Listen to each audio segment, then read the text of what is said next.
Good morning student. आज हम आपको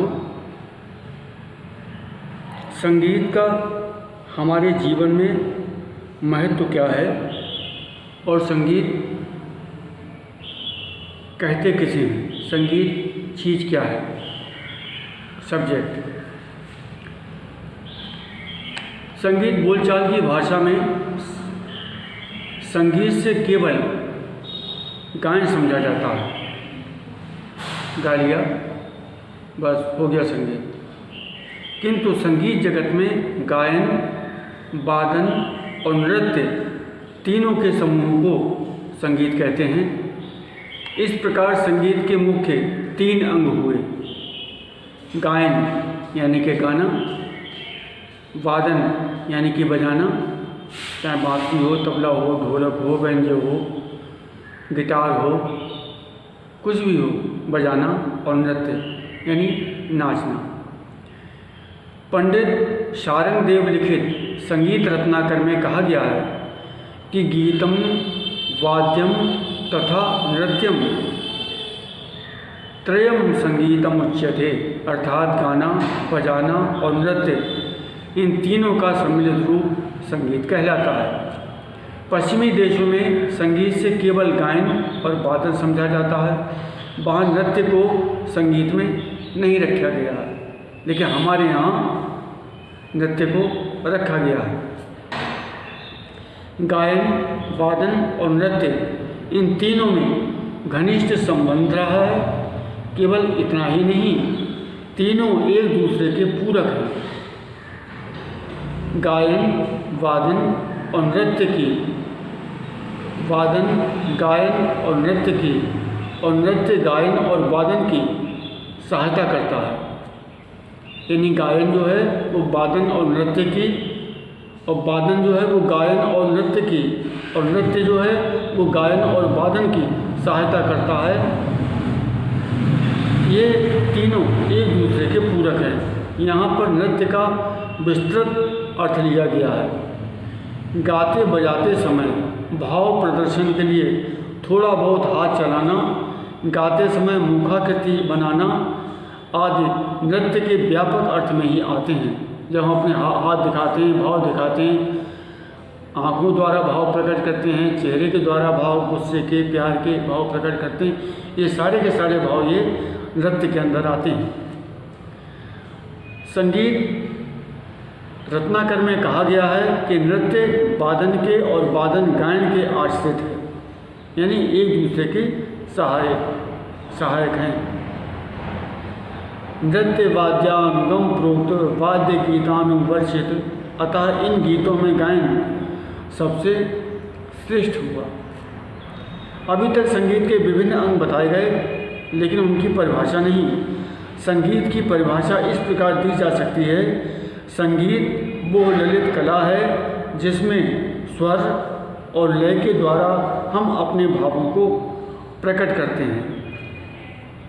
संगीत की परिभाषा में केवल आप इतना ही लिख सकते हैं कि संगीत वो कला है जिसमें स्वर और लय के द्वारा हम अपने भावों को प्रकट करते हैं। प्रत्येक कला, जैसे संगीत, मूर्तिकला, चित्रकला, वास्तुकला में मानव अपनी भावनाओं को व्यक्त तो करते हैं, परंतु प्रत्येक में उसका माध्यम बदल जाता है। अगर रंग, पेंसिल, कागज आदि के द्वारा भावों को प्रकट करते हैं तो चित्रकला की रचना होती है। इसी प्रकार यदि स्वर लय के द्वारा अपने भावों को प्रकट करते हैं तो संगीत की रचना होती है। अतः ये स्पष्ट है कि कला का माध्यम बदलते ही कला का नाम भी बदल जाता है।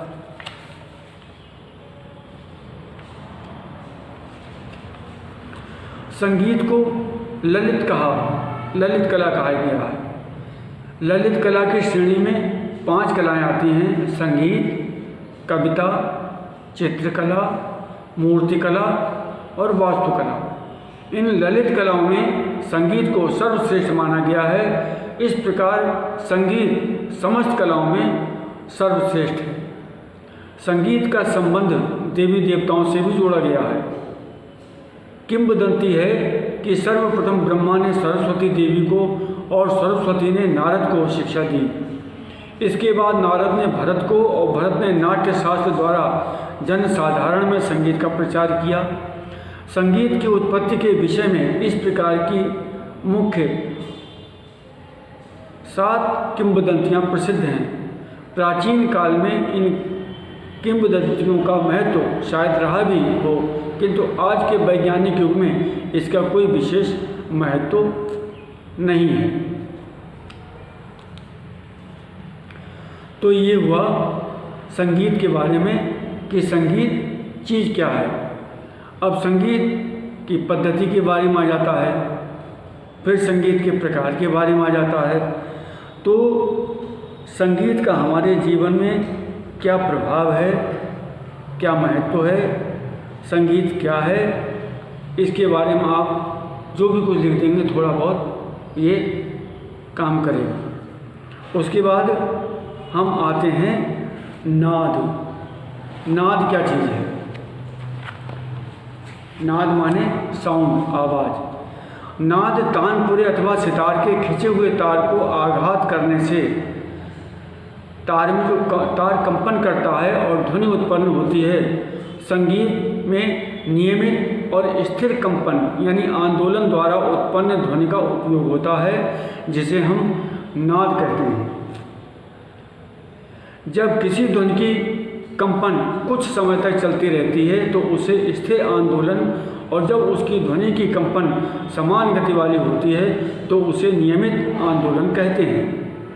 शोर, कोलाहल आदि ध्वनियों में अनियमित और अस्थिर आंदोलन होने के कारण संगीत में इनका प्रयोग नहीं होता। संगीतोपयोगी ध्वनि को नाद कहते हैं। नाद की मुख्य 3 विशेषताएं हैं। नाद की ऊंचाई और नीचाई, नाद का छोटा बड़ापन होना, नाद की जाति अथवा गुण, ये 3 हैं जो क्रमशः आ व सा के नाम से लिख सकते हैं। आ नाद की ऊंचाई नीचाई, वा नाद का छोटा बड़ापन, सा नाद की जाति अथवा गुण। नाद की ऊंचाई नीचाई गाते बजाते समय हम अनुभव करते हैं कि 12 स्वर कोमल तीव्र मिला के सारे 12 स्वर होते हैं और सब एक दूसरे से ऊंचे नीचे होते हैं। स्वर अथवा नाद की ऊंचाई नीचाई आंदोलन संख्या पर आधारित होती है।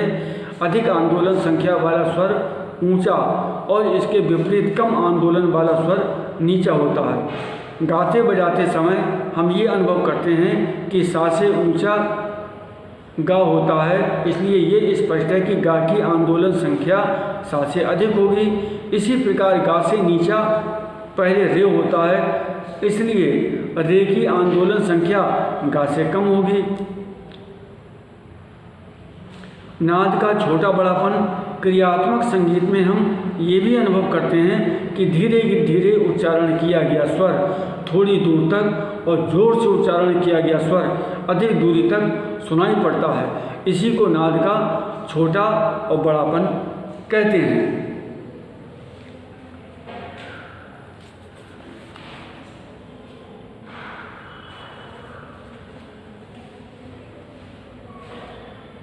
नाद की जाति अथवा गुण,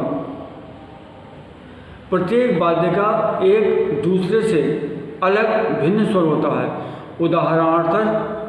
उदाहरणार्थ सितार का स्वर बेला से और सरोद का स्वर हारमोनियम से और हारमोनियम का स्वर सरोद से भिन्न अलग होता है।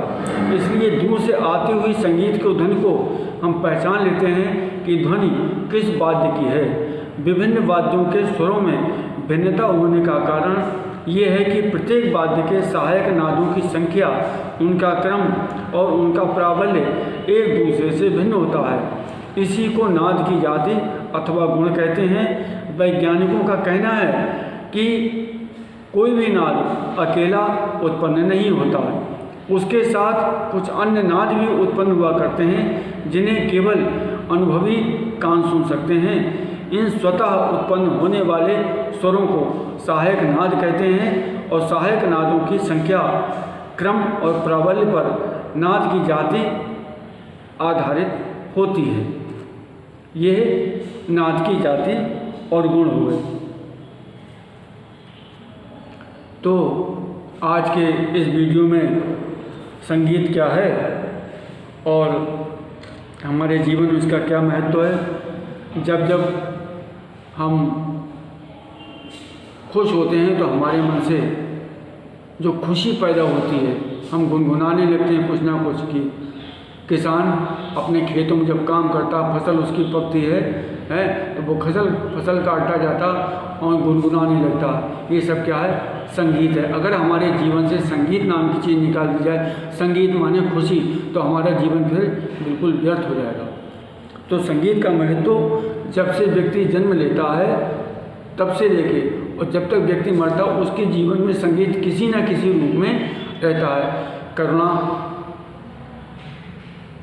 जो है वो भाव संगीत के अंदर, सारे भाव संगीत के अंदर, करुण है, वीर रस है, श्रृंगार रस है, ये सारे के सारे प्रेम रस है, ये सारे के सारे रस जो हैं नवरस, वो संगीत के अंदर अपने अपने भावों द्वारा गाते बनाने के समय लोग प्रयोग करते हैं।